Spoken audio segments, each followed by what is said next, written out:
So what has your BU education meant for your career? When I was studying at BU, I thought I wanted to go into advertising or marketing or PR. I didn't take any journalism classes, actually, while I was here. But after I graduated, I sort of fell into the journalism trade. I started working at a community newspaper, and I've worked at 3 community newspapers. And I guess I've always approached it in that it's all public relations and it's all community relations. And so what I learned at BU is not necessarily journalism writing skills, but I learned how to communicate with people and how important it is to, I guess, to feel good about what you're writing, to be able to look somebody in the eye and face somebody after a story's written, to have people feel good about the paper, to have the paper be a reflection of the community. It's all PR to me, and journalism is just one vehicle for it. And has receiving this award brought back some nostalgic memories of BU?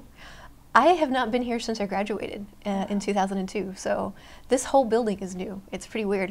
Yeah. I just flew in, so I haven't had a chance to see the campus yet, but it's a nice, shiny, new arena. Yeah.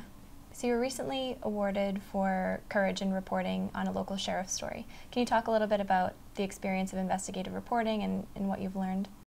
It's a lot of tedious work.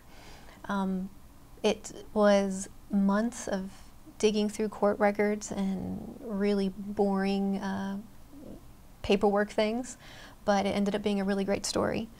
I had to go through 3 different reporters, I think, before I found one who could really work on this with me, because it was really hard to find somebody who wanted to do all the research involved.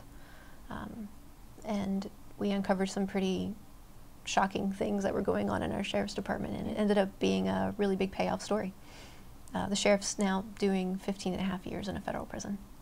Wow. Pretty much based on the reporting that we did and the subsequent investigations that followed. Wow. So it was a long story, but very gratifying in the end. I think so, yeah.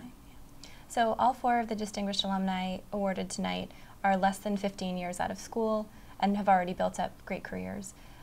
What advice do you have for students that aspire to be in your position someday? You know, I saw the other award recipients, and I think that they're doing really big things compared to the little things that I think that I've been doing. I've been living in a small town. I live in a town of 5,000 people. There are more cows than people there.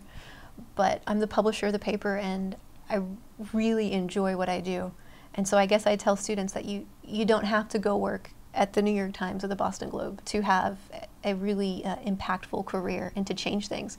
You can have such an impact on a small town. And I've really enjoyed working at community newspapers, and I would just tell students that just because you stayed at a 10,000 circulation paper doesn't mean that you didn't have a really great career.